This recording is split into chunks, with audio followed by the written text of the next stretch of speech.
As-tu déjà remarqué qu'il suffit qu'une personne bâille près de toi pour que toi aussi tu bailles, parfois même sans t'en rendre compte? C'est tellement automatique que rien que le fait d'en parler maintenant te donne peut-être envie de bâiller. Mais pourquoi ce phénomène étrange existe-t-il? Est-ce un simple hasard ou un mécanisme mystérieux caché dans notre cerveau? Aujourd'hui, tu vas découvrir la fascinante vérité derrière le bâillement contagieux. Le bâillement est universel. Que tu sois enfant, adulte ou même un animal, tout le monde bâille. Mais il y a quelque chose d'encore plus surprenant. Le bâillement est contagieux. Il suffit de voir quelqu'un bâiller, d'entendre quelqu'un bâiller ou même d'y penser pour déclencher un bâillement chez toi. Ce phénomène intrigue les scientifiques depuis des siècles et tu vas voir que la réponse est bien plus profonde que tu ne l'imagines. Le bâillement existe depuis des millions d'années. Même les animaux le pratiquent.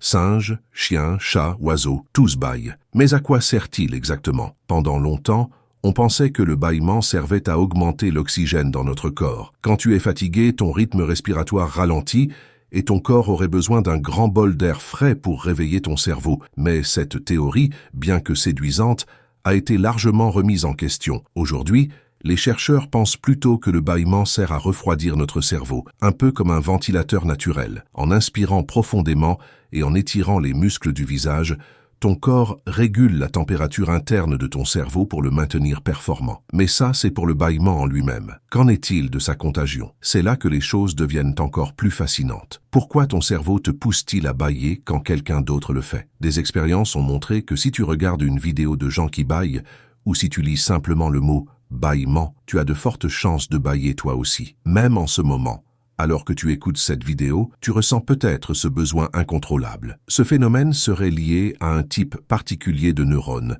les neurones miroirs. Découverts dans les années 1990, les neurones miroirs sont des cellules de ton cerveau qui s'activent à la fois quand tu fais une action et quand tu vois quelqu'un la faire. Par exemple, si tu vois quelqu'un sourire, ces neurones réagissent comme si toi-même étais en train de sourire. C'est grâce à eux que nous pouvons imiter, apprendre et surtout ressentir de l'empathie. Le bâillement contagieux serait donc une forme primitive d'empathie. Quand tu vois quelqu'un bâiller, ton cerveau réagit automatiquement, comme pour dire « je ressens ce que tu ressens ». Ce qui est incroyable, c'est que ce phénomène est plus fort avec les personnes proches de toi. Des études ont montré que tu es plus susceptible de bâiller en voyant ton ami ou un membre de ta famille bâiller, plutôt qu'un inconnu. Pourquoi? Parce que ton cerveau est câblé pour renforcer les liens sociaux. Chez nos ancêtres, ce mécanisme pouvait aider à synchroniser le groupe. Imagine une tribu préhistorique qui s'apprête à se reposer. Si une personne bâille, tout le monde se met à bâiller, créant une harmonie collective, un peu comme une chorégraphie naturelle. C'était une façon de dire « il est temps pour tout le monde de se calmer »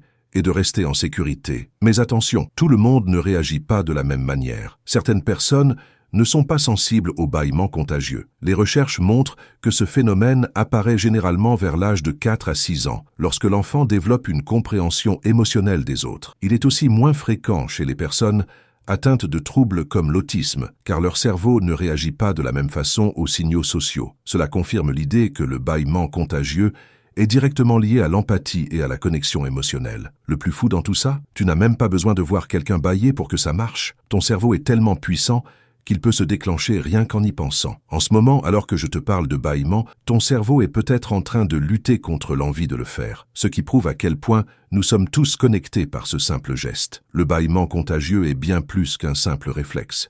C'est une fenêtre fascinante sur la façon dont nos cerveaux communiquent entre eux, sans un mot, sans un geste volontaire. La prochaine fois que tu bâilleras après quelqu'un, souviens-toi, ce n'est pas juste de la fatigue, c'est ton cerveau qui te dit « Je te comprends, je suis connecté à toi ». Alors, as-tu bâillé en regardant cette vidéo? Dis-moi dans les commentaires combien de fois tu as bâillé. Et si tu veux découvrir d'autres mystères incroyables du corps humain et de notre esprit, abonne-toi dès maintenant et active la cloche, car la prochaine vidéo risque de te surprendre encore plus. Et surtout, partage cette vidéo avec un ami pour voir s'il bâillera à son tour.